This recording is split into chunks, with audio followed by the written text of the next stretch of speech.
우리는 마태복음 5장에서 7장까지 있는 산상설교를 통하여서 하나님께서 우리에게 어떻게 살아야 할 것인지를 말씀하시는 그 과정을 살펴보면서 또 우리의 사명과 역할을 감당할 수 있기를 원합니다.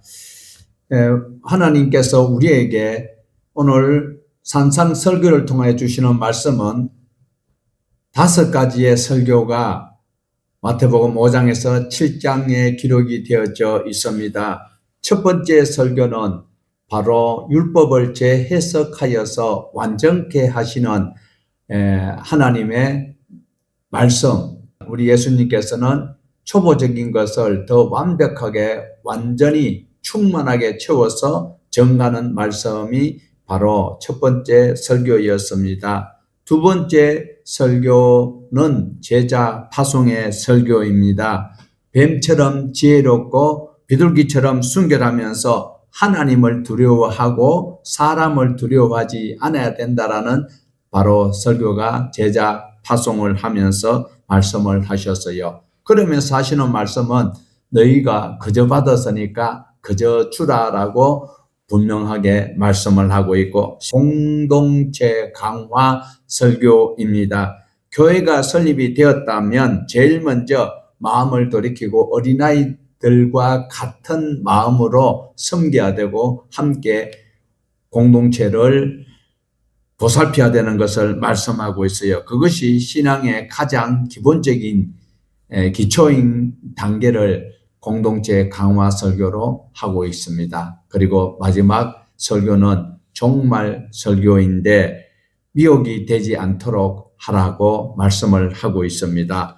미래의 일은 우리가 알 수 없기 때문에 정확하지 않다라는 것입니다. 명확하게 알려주시면 참 좋을 텐데 그 부분에 대해서 명확하지 아니하니까 내가 안다라고 하는 사람들이 나서니까 그것이 우리 영혼을 미혹하기 때문에 우리는 기록되어 있는 말씀 안에서 하나님께서 뭘 말씀하시는지를 잘 깨달을 수 있는 우리 모두가 되셔야 하는 것입니다.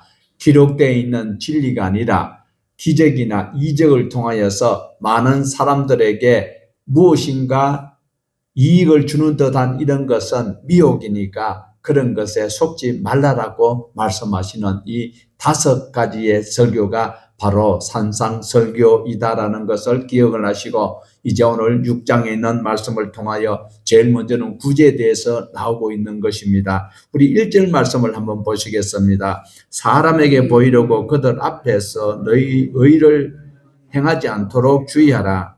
그리하지 아니하면 하늘에 계신 너희 아버지께 상을 받지 못하느니라. 자, 유대인들에게는 3가지 의가 있어요. 자기네들은 생활하는 것 중에서 어떤 것이 의가 되는 것인지를 중요시하고 있는 부분이 3가지가 있는데 그 첫 번째가 기도입니다. 우리는 기도를 통하여서 내 모든 신앙의 진취성과 그리고 내 필요한 것들을 채울 수 있는 그 요구가 하나님과의 대화다 이러면서 우리는 기도를 통하여서 하나님께 내 목적을 이루기 위해서 내 필요와 내 모든 연약한 부분들을 성령님 도와주옵소서 하면서 기도하는 그것이 우리 개인의 기도인데 유대인들은 그렇지 아니하다라는 것입니다. 왜 그런가 하면 이스라엘 백성들은 자기를 위해서 기도하는 것이 없어요. 아브라함이 조카 롯이 잡혀갔을 때 하나님 앞에 기도하는 것은 내가 잘 먹고 잘 살고 저놈의 자식이요 요당 뜰에 좋은 것을 차지했거든요. 내가 섭섭하니까 하나님 나는 저 롯보다도 더 좋은 복을 받아야 되겠습니다. 이렇게 기도하지 않았다는 거예요. 롯을 위해서 기도를 했던 것을 볼 수가 있습니다. 원래 기도는 다른 사람들을 위해서 기도를 하는데 도와줄 수가 없으니까 자기 조카 롯이 잡혀갔다는 소리를 듣고 그리고 자기 조카가 어려운 가운데 있다는 소리를 듣고 내가 도울 수가 없으니까 어떻게 해야 해요? 그 남을 위해서 하나님께 구하는 그것이 기도다라는 거예요. 그래서 이들은 그 기도가 첫 번째로 나타나는 의다라는 것을 말씀을 하고 있습니다. 이 자체가 나쁘지 않아요. 우리는 내 걸 위해서 기도를 많이 하잖아요. 남의 것은 조금 할 수도 있겠지요. 그러나 유대인들의 그 기도 속에서는 첫 번째가 남을 위해서 기도를 하고 있고, 두 번째는 금식을 위해서 기도하는 것을 그들은 의로 여겼다라는 거예요. 금식하는 것은 안 먹으면 죽어요. 목숨을 걸고 기도하는데, 우리는 내 사업, 내 질병, 내 자녀나 내가 요구하는 그것을 이루기 위해서 금식을 하는 것이 우리 기독교 잘못된 의식이 있는데, 모세가 40일을 금식을 했어요. 예수님이 40일 금식을 했어요. 에스더가 금식을 했어요. 그들이 왜 금식했어요? 자기 이익을 위해서요? 아니올시다. 남을 위해서, 민족을 위해서.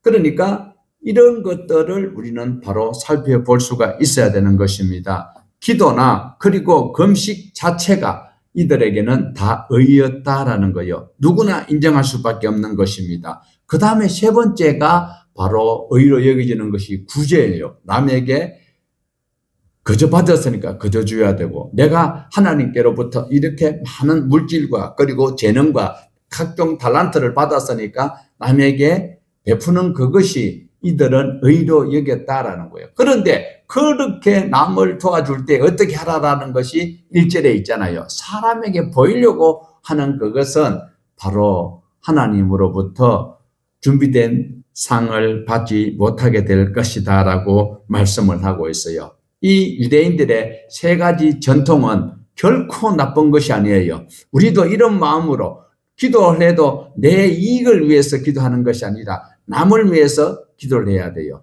내 혼자만 잘 살면, 우리 집만 잘 살면, 다른 사람들이 다 가난했을 때 그들이 우리 집을 공격해 올 수 있고 나에게 생명을 위해를 가할 수 있다. 생명의 위협을 가할 수 있다.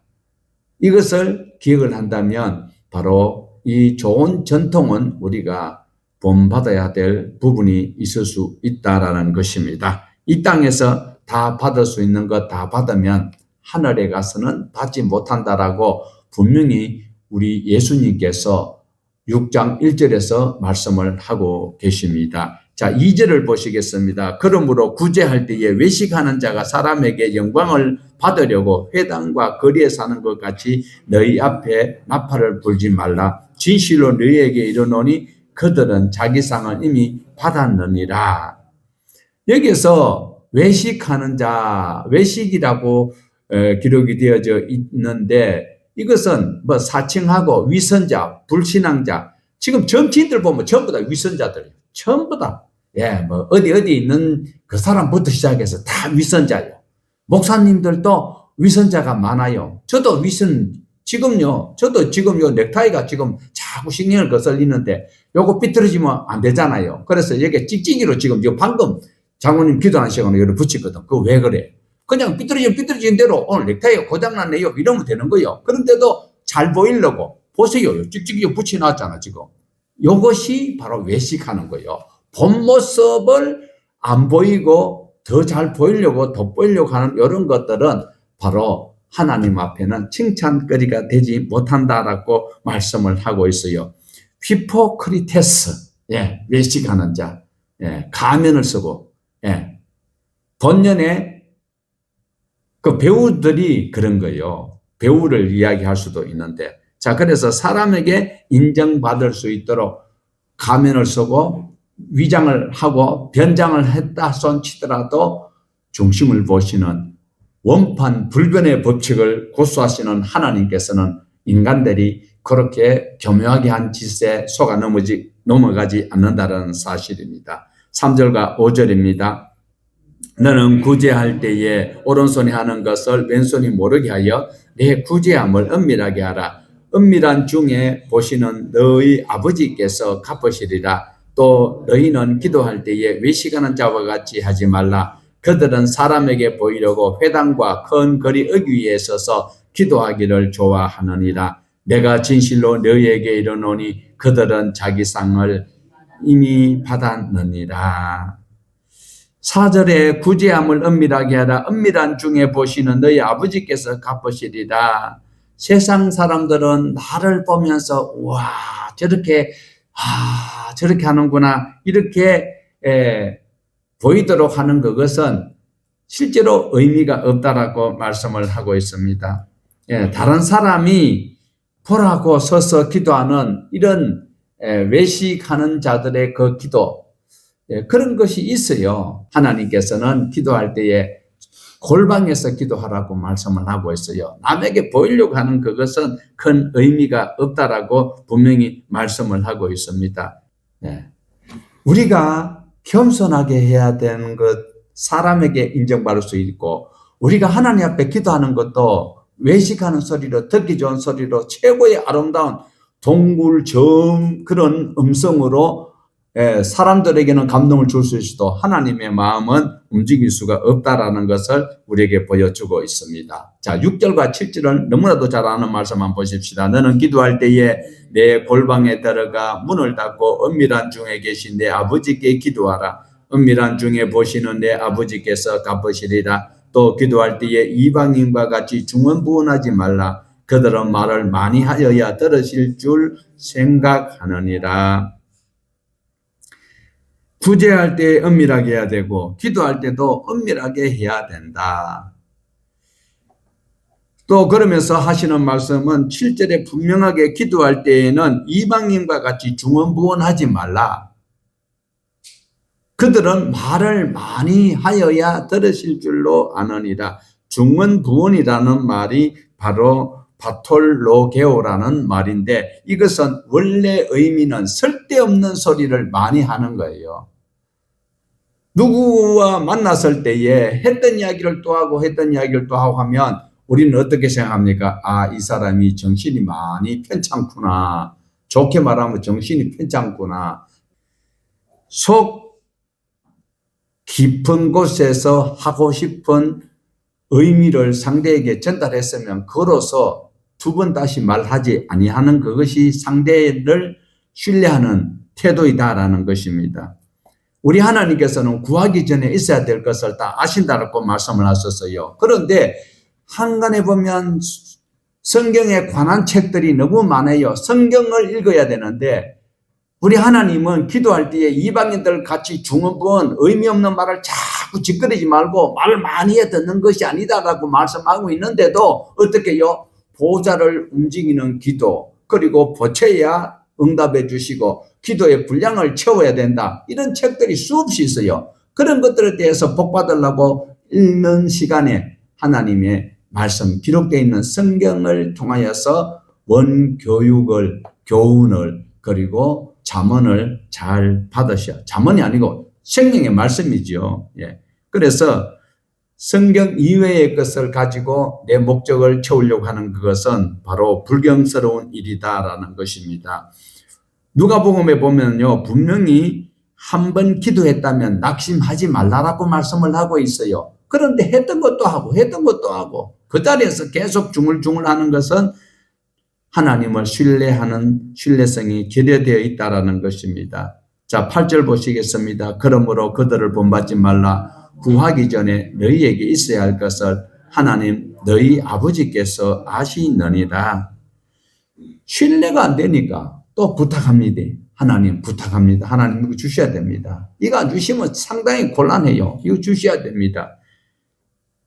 이런 것은 대부분 욕심이 되고 만다라는 것입니다. 하나님께 꼭 여쭈어 볼 말씀이 있다면 최선을 다하여 하나님 앞에 내 필요를 바로 요청을 하시면 하나님께서 들으시는 것입니다. 진짜 하나님을 신뢰하면 진짜 한마디로 하나님께 구했으면 낙심하지 않고 집행될 줄로 믿어야 되는 것입니다. 하나님이 신뢰가 안 되니까 자꾸 이상한 짓을 하고 있어요. 자기 체면처럼 중얼거리고 있어요. 방언으로. 요즘 방언이 너무 인기 있는 참 특허물 같은데 자기도 모르면서 중얼거리는 거, 자기 체면에 걸리가 중얼거리는 거 하나님께서 기뻐하지 않을 뿐만 아니라 하지 말라라고 보이는 하나님으로 오신 예수님께서 지금 바로 말씀을 7절에서 했잖아요. 6장 7절에서 말씀을 했잖아요. 여러분 믿습니까? 9절에서 10절입니다. 그러므로 너희는 이렇게 기도하라. 하늘에 계신 우리 아버지여 이름이 거룩히 여김을 받으시오며 나라가 임하오시며 뜻이 하늘에서 이루어진 것 같이 땅에서도 이루어지이다. 우리의 기도 대상은 누굽니까? 하나님이지요. 하나님 아버지십니다. 하나님은 아버지가 되시고 하나님은 전지전능하신 분이고 하나님은 무소부재하신 분이십니다. 그런데 그 하나님은 내게 있어야 될 것을 이미 다 알고 계신다라고 말씀합니다. 기도할 때에 하나님을 어떻게 생각하고 기도하는가가 중요하다라는 거예요. 중요한 것은 하나님의 이름이 거룩이, 하나님의 이름이 거룩이 되도록 우리가 살아야 되는 것입니다. 하늘에 계신 우리들의 아버지, 나만은 하나님이 아니고 우리 교회만 잘 돼야 되는 것이 아니고 나만 잘 돼서 되는 것이 아니고 어떻게 해요? 우리 아버지, 우리 아버지의 이름이 존귀 여김을 받아야 되고 거룩히 여김을 받아야 되는 것입니다. 제일 먼저 어떤 말씀을 여쭙느냐가 중요한데 우리 아버지 하나님, 전체의 하나님 아버지다라는 것입니다. 그러면서 그 전체의 아버지 하나님의 이름이 여러분 하나님 이름 다 아십니까? 하나님 이름 많아요. 성경에 보면 엄청 많아요. 그래서 제가 아침마다 톡으로 이렇게 보낼 때 보면 하나님 이름을 이랬다가 또 다른 사람들 오해할 수 있어서 원문까지 써가지고 보냈는데, 그런 것을 참조하시는 분은 있는지 없는지 몰라. 어떤 사람은 뭐 보도 안 하고 무조건 막 그냥 넘기는 사람들도 있는데, 하나님은 사람이 어떻게 하는가를 보고 복도 주신다라고 말씀을 하고 계셔요. 스스로 계신 하나님, 그 이름이, 스스로 계신 하나님의 이름이 존귀하게 여김을 받으시기를 원합니다. 그런데 그 하나님의 뜻이 어디에 임해야 돼요? 어디에 제일 먼저 임해야 될까요? 어디에 임해야 될까요? 내 마음에 먼저 이루어져야 돼요.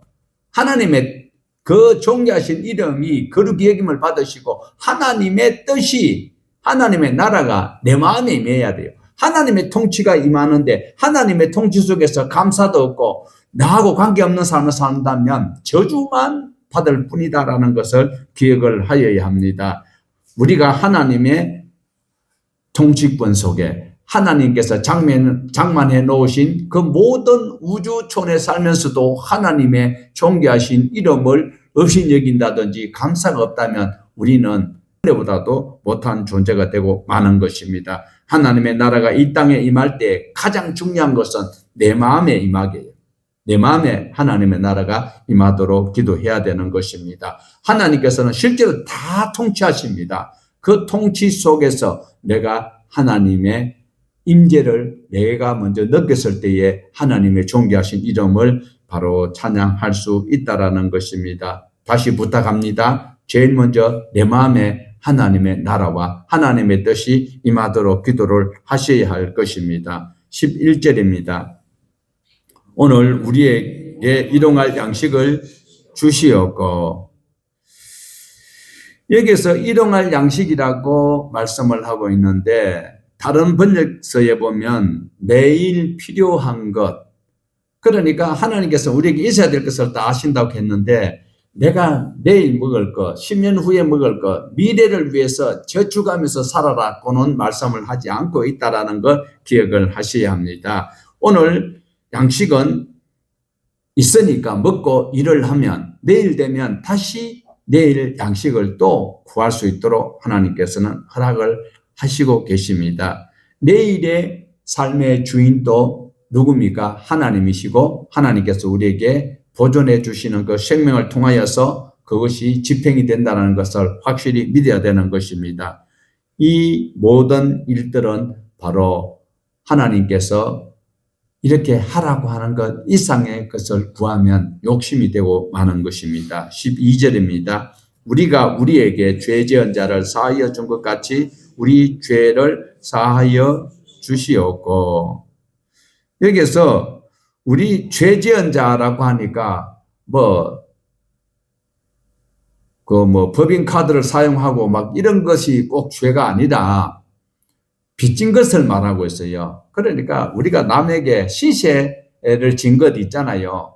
그래, 시세 진 것 또한 빚진 것하고는 다르지만 빚은 내가 내 생계의 어떤 유지를 위해서 남에게 타인에게 차용한 그것을 갚기 전에는 그 빚이다라는 거지요. 그것을 내가 용서함을 받았고 탕감을 받았다면 우리는 감사해야 될 것입니다. 우리가 주님 앞에 죄를 사하여 달라고 하는 것은 내가 먼저 남에게도 이렇게 베풀 수 있는 마음을 가져야 될 것을 말씀을 하고 있어요. 13절입니다.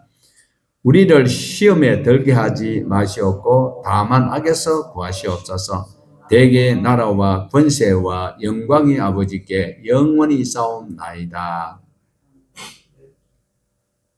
13절에 분명히 보면 빨간 글씨로 보면 나라와 권세와 영광이 아버지께 영원히 있사옵나이다 라고 되어 있습니다.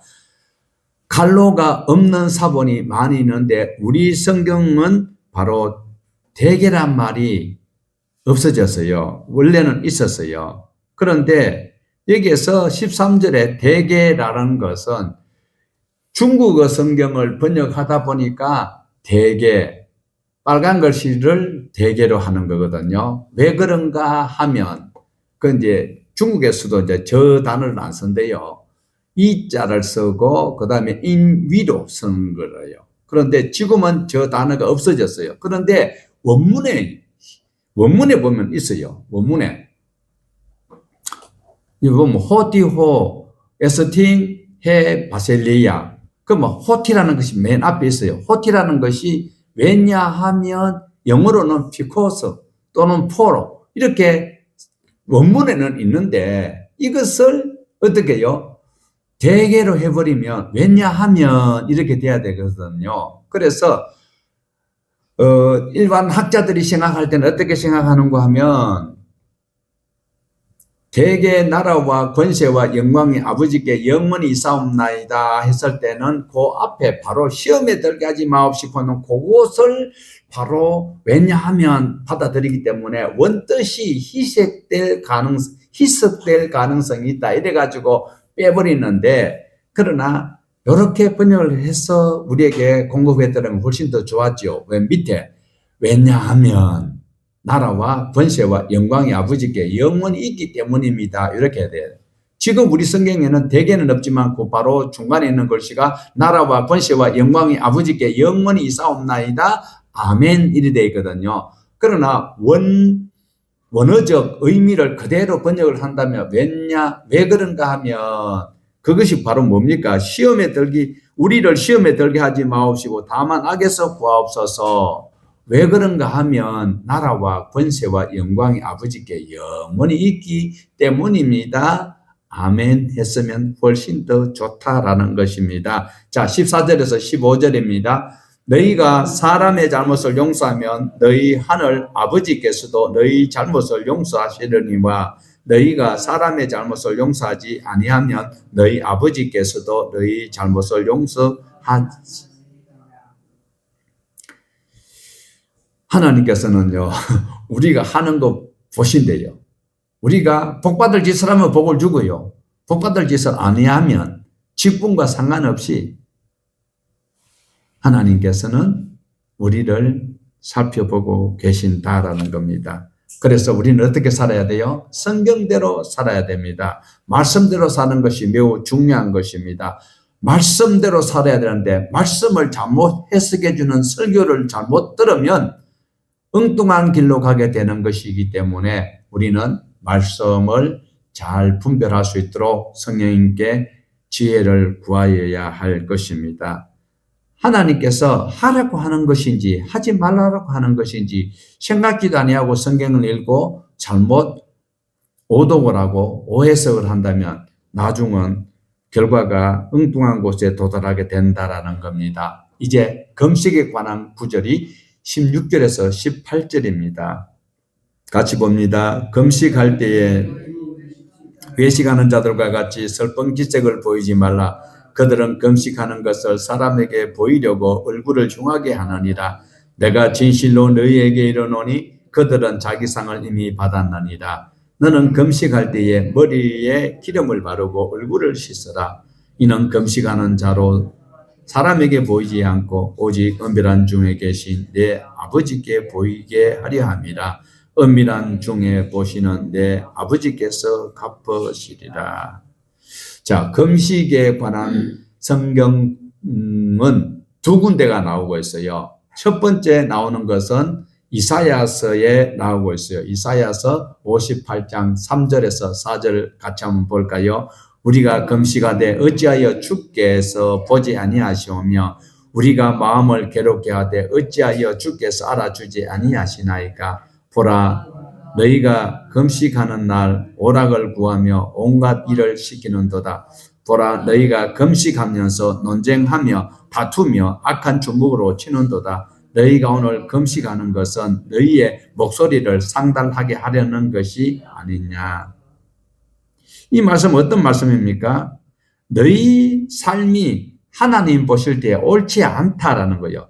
사랑하지 아니하고 금식하는 것이 무슨 의미가 있냐. 다투면서 남을 일시키고 고생시키면서 너가 금식한다라는 것이 가당키나 하냐라는 말씀입니다. 자기 스스로를 괴롭게 하면서 너 스스로 즐거움을 추구하기 위하여 다른 사람을 희생하는 그것이 옳으냐라고 말씀을 하고 있습니다. 자, 다시 5절에서 7절 말씀입니다. 이것이 어찌 내가 기뻐하는 금식이 되겠으며 이것이 어찌 사람이 자기의 마음을 괴롭게 하는 날이 되겠느냐. 그의 머리를 갈대같이 숙이고 굵은 배와 재를 펴는 것이 어찌 금식이라 하겠으며 여호와께 연락될 날이라 하겠느냐. 내가 기뻐하는 금식은 흉악의 결박을 풀어주며 멍에의 줄을 끊어주며 압제당하는 자를 자유하게 하며 모든 멍에를 꺾는 것이 아니겠느냐. 또 줄인 자에게 내 양식을 나누어 주며 유리하는 빈민 집에 들이며 헐벗은 자를 보면 입히며 내 고륙을 피하여 스스로 숨지 아니하는 것이 아니겠느냐. 전 세계에서 가장 유명한 금식 기도원이 있습니다.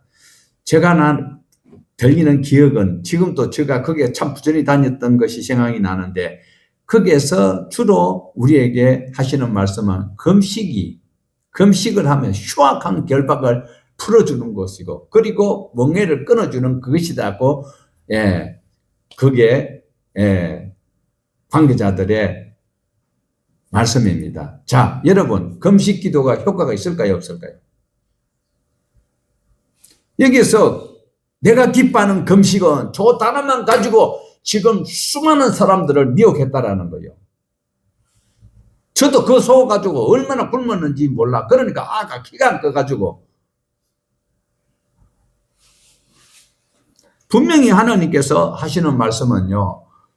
하나님께서 굶는 것이 중요한 것이 아니라 너가 하나님이 정말 기뻐하는 금식은 흉악한 결박에 있는 사람을 풀어주고요. 그리고 멍에 끌려가가지고 압제당하고 자유 없는 사람들을 그들을 자유롭게 하고 도와주고 이래 하는 그것이 바로 하나님께서 굶는 것보다 더 좋아하는 금식으로 여기고 계신다라는 것을 말씀하고 있습니다. 금식은 우리가 처음에 시작할 때 말씀드렸잖아요. 세 가지 의의가 있다고 했는데 두 번째 마지막 의의가 금식이라고 했어요? 아니지요. 마지막은 구제지요. 그 금식은 남을 위해서 한다고 했어요.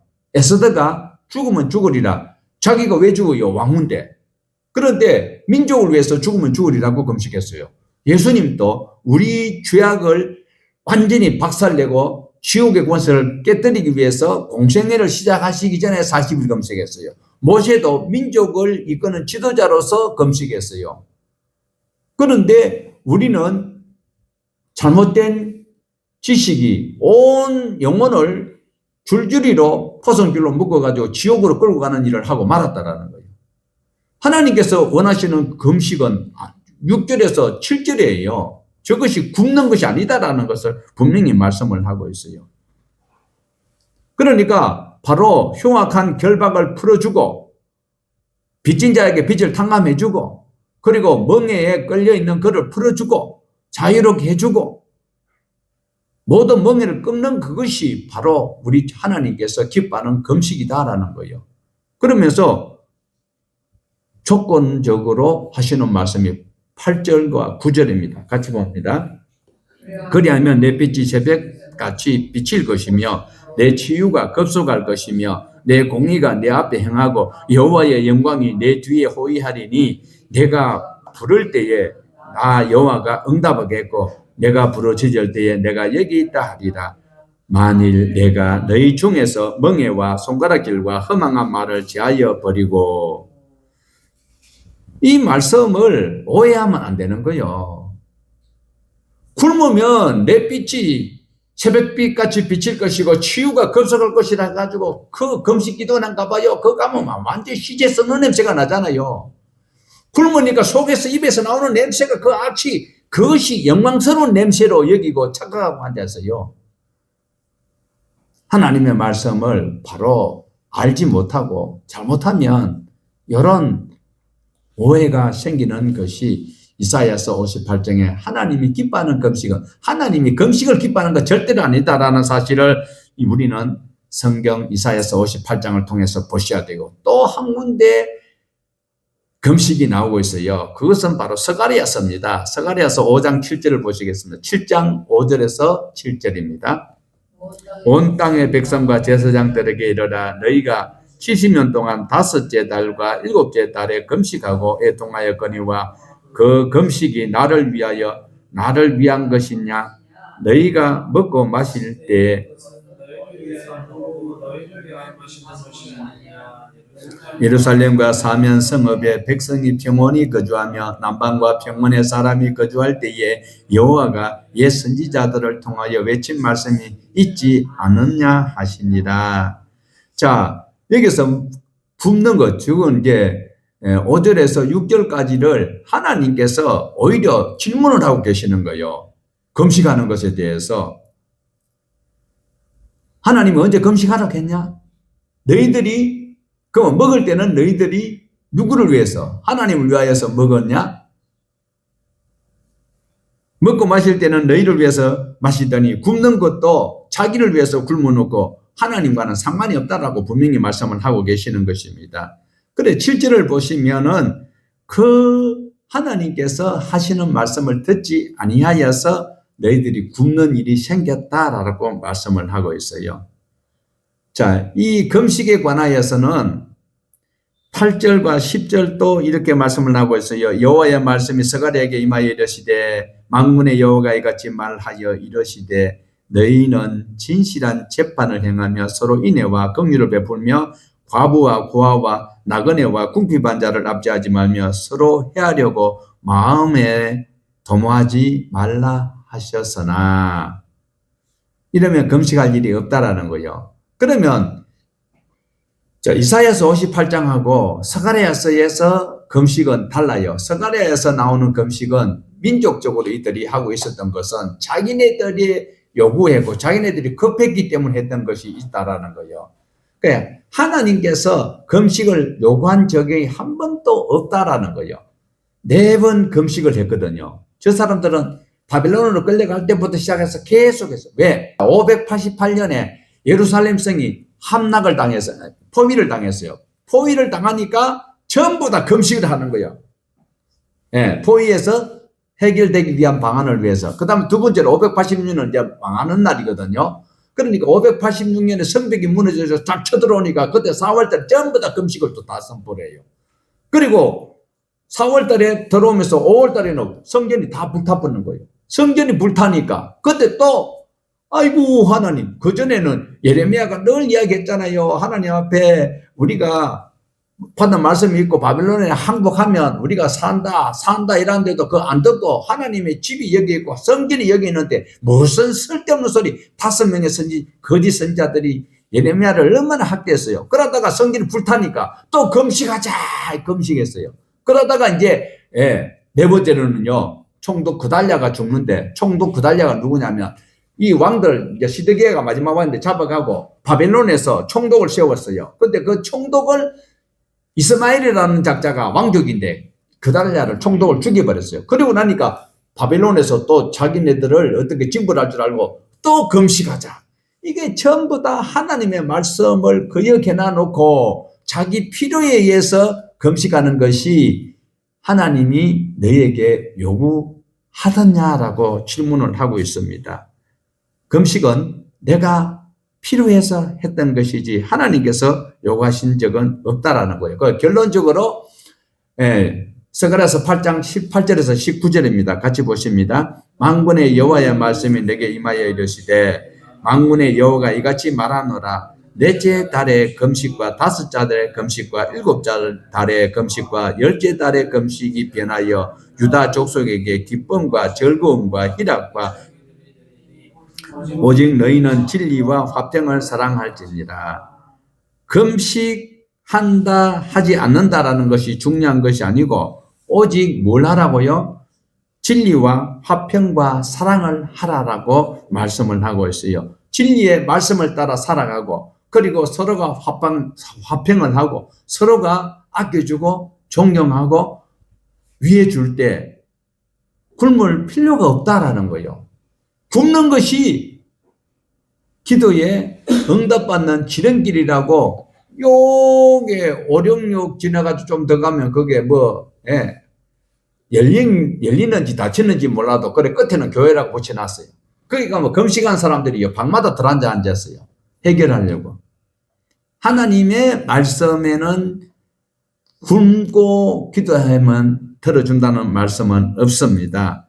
그러니까 다른 사람을 위해서 목숨을 걸고 기도한다면 하나님께서 다른 사람이 어려운 일을 당했을 때 흉악한 결박을 풀어줄 일을 한다면 다른 사람이 남의 돈을 떼먹고 지금 감옥에 가게 되었는데 자살하려고 그런다. 그러면 그 자살을 방지하기 위해서 내가 돈 갚아줄게. 내가 보증서 줄게. 이래서 그 사람을 자유롭게 한다든지 남을 위해서 내가 목숨을 걸고 기도할 필요는 없고 그런 마음이 있다면 얼마든지 진리 안에서 화평을 도모할 수 있고 사랑을 선행할 수 있는 일이 있다라는 거예요. 그러면 금식할 일 없이 해결이 된다라는 것을 말씀을 하고 있어요. 그런데 금식에 관한 것이 교훈이 그렇게 어려운 것이 하나도 없는데 무조건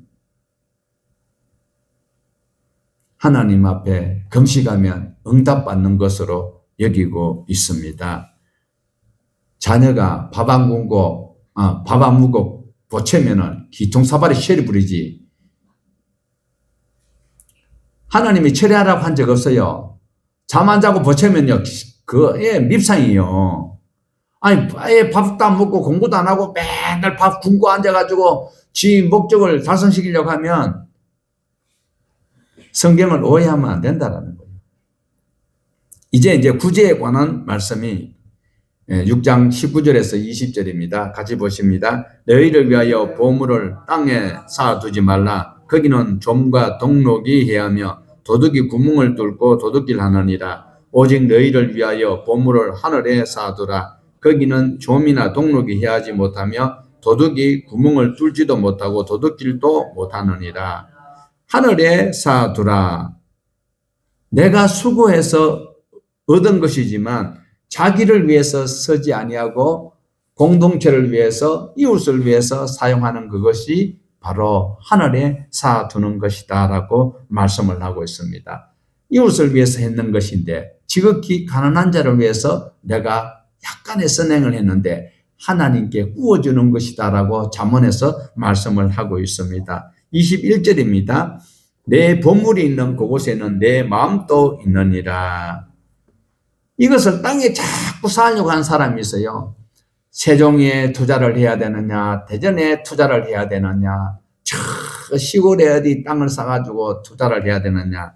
그것은 영원한 하나님의 나라를 염두에 두고 살아가는 성도의 모습은 아니다라는 거예요. 우리의 마음이 어디에 있느냐, 거기에 시간이 많이 들어가기 때문에 그렇습니다. 그런데 성경에서 갑자기 눈에 대한 말씀이 나오고 있어요. 눈이 등불이라고 말씀을 하고 있는데 구약 말씀을 충분히 알지 못하면 눈이 왜 마음의 등불이냐 이렇게 이야기할 수 있어요. 그런데 우리가 잠언 22장 9절에 보면요. 선한 눈을 가진 자는 복을 받으리니 이는 양식을 가난한 자에게 줌이니라. 선한 눈을 가진 자, 눈이라는 것은 선한 눈이 바로 여기서 구제를 이야기를 하고 있어요. 선한 눈, 악한 눈. 선한 눈은 구제를 말하고 악한 눈은 욕심에 잠식되어 있는 자를 이야기를 하고 있어요. 그래서 눈은 등불이라는 것이 바로 구제에 관한 말씀이다라는 거예요. 22절 보실까요? 6장 22절. 눈은 몸의 등불이니 그러므로 내 눈이 성하면 온몸이 밝을 것이요. 내가 어떻게 살았는지 눈을 보면 안다. 예. 내가 누구를 도와줘야 되는 것인지 항상 눈앞에 있어요. 힘든 자들도 눈앞에 있어요. 멀리 있는 사람들은 우리가 알 수 없지만 눈앞에 있는 자를 우리는 볼 수가 있다라는 거예요. 선한 사마리아인의 그 비유를 통해서 우리는 얼마든지 구제의 중요성을 볼 수가 있습니다. 예수님은 강도 만난 사람이 바로 주막까지 데려간 그 사람이 바로 이웃이다라는 것을 말씀을 하고 있어요. 그 사마리아 사람이 선한 눈을 가진 자다. 25절에서 26절입니다. 그러므로 내가 너희에게 이르노니 목숨을 위하여 무엇을 먹을까 무엇을 마실까 몸을 위하여 무엇을 입을까 염려하지 말라. 목숨이 음식보다 중하지 아니하며 몸이 의복보다 중하지 아니하냐. 공중의 새를 보라. 심지도 않고 거두지도 않고 창고에 모아 들이지도 아니하되 너희 하늘 아버지께서 기르시나니 너희는 이것들보다 귀하지 아니하냐. 자, 25절은 염려하는 것부터 하나님을 신뢰하지 않는다. 걱정하고 염려하는 것은 하나님을 신뢰하지 않기 때문이다라는 것을 말씀을 하고 있습니다. 정직하고 성실하게 살아간다면 보장을 하나님께서 해 주신다. 그리고 26절에 공중의 새를 보면 끝인가? 아니다라는 겁니다. 예. 신앙은 생각을 해 보아야 합니다. 인격이니까. 지성과 이성의 감정을 갖추고 있다면 우리 모두는 공중 나는 새를 쳐다보면서 살아가는 것이 중요한 것이 아니고 어떻게 해요? 노아 홍수 이후로부터 지금까지 날아다니는 새를 하나님께서 먹이시고 계신다라는 것 기억을 하셔야 합니다. 하나님께서 하찮은 새도 돌보신다면 그들보다 훨씬 귀하게 여기셔서 독생자를 나를 위해서 보내주신 그 하나님을 나를 얼마나 귀하게 여기겠느냐를 알아라라는 것을 말씀하고 있습니다. 진리입니다. 27절에서 30절입니다. 너희 중에 누가 염려함으로 그 길을 한 자라도 더할 수 있겠느냐. 또 너희가 어찌 의복을 위하여 염려하느냐. 들의 백합화가 어떻게 자라는가 생각하여 보라. 수고도 아니하고 비삼도 아니하느니라. 그러나 너희가 너희에게 말한 솔로몬의 모든 영광으로도 입은 것이 이 곧 하나만 갖지 못하느니라. 오늘 있다가 내일 아궁이에 던져지는 들불도 하나님이 이렇게 입히시거든 하물며 너희일까 보냐. 믿음이 적은 자들아. 자, 한마디로 하나님을 신뢰하지 못한 사람은 믿음이 큰 사람이다, 적은 사람이다. 하나님 아버지를 우리는 신뢰를 하여야 합니다. 하나님은 책임져 주십니다. 우리가 그냥 게으르게 살기를 선택하지 아니하고 하나님의 말씀대로 살아간다면 하나님께서 공중 나는 새를 들의 백합화를 솔로몬이 입었던 영광보다 더 좋다라고 말씀하시는 그 하나님. 그러나 그 말씀을 없이 여기고 살아간다면 하나님께서 우리를 사랑하셔서 어떻게 해요? 징계를 하시고 책은또 하신다라는 사실을 명심하셔야 합니다. 우리가 기여해야 될 일은 기여를 해야 되고 내가 베풀어야 될 일은 베풀어야 되고 감당해야 될 일은 감당해야 할 것입니다. 31절에서 32절입니다. 그러므로 염려하여 이르기를 무엇을 먹을까 무엇을 마실까 무엇을 입을까 하지 말라. 이는 다 이방인이 구하는 것이라. 너희 하늘 아버지께서 이 모든 것이 너희에게 있어야 할 줄을 아시느니라.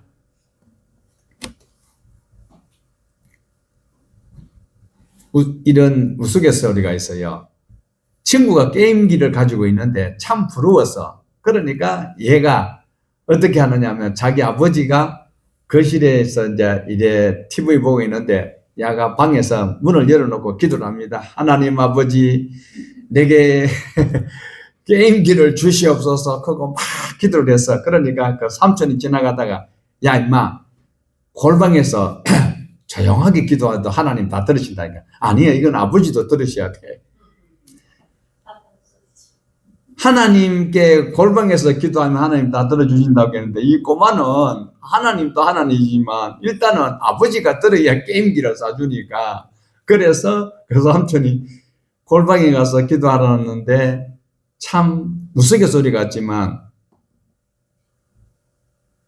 우리가 교회에서 기도할 때는 이런 의식을 안 하고 있나요? 다 하고 있어요. 사람들 아무도 없으면 기도가 얼마나 자유로워요. 네. 우리는 이 아이처럼 그런 마음이 들 때도 있습니다. 육신의 아버지가 해결해 줘야 될 것은 육신의 아버지가 들어야 되는 것이 맞지요. 그러나 하나님께서 게임기를 사주지는 않죠. 아버지가 들으셔야 되는 게 맞습니다. 자, 33절입니다. 그런즉 너희는 먼저 그의 나라와 그의 의를 구하라. 그리하면 이 모든 것을 너희에게 더하시리라. 하나님께서 먼저 우리를 위해 주셨기 때문에 우리도 먼저 하나님의 나라와 하나님의 의를 구하는 것입니다. 서로 사랑한다는 것은 나보다 남을 조금 더 배려하는 것을 말씀을 하고, 그것이 진짜 사랑이다. 남을 더 사랑하는 것입니다. 사랑하는 방법은 다른 것이 아니고 대접을 하고자 하면 대접을 받게 되는 것입니다. 그러면 진짜 천국이 내게 먼저 임한다라는 것입니다. 34절입니다. 그러므로 내일 일을 위하여 염려하지 말라. 내일 일은 내일이 염려할 것이요 한날의 괴로움은 그날로 족합니다. 내일이라는 단어는 아우리온이에요. 원어로. 그것이 내일이에요. 그런데 내일 일은 아우리온인데 다시 내일이 염려할 것이요는 동일한 내일, 아우리온을 기록하지 않았어요.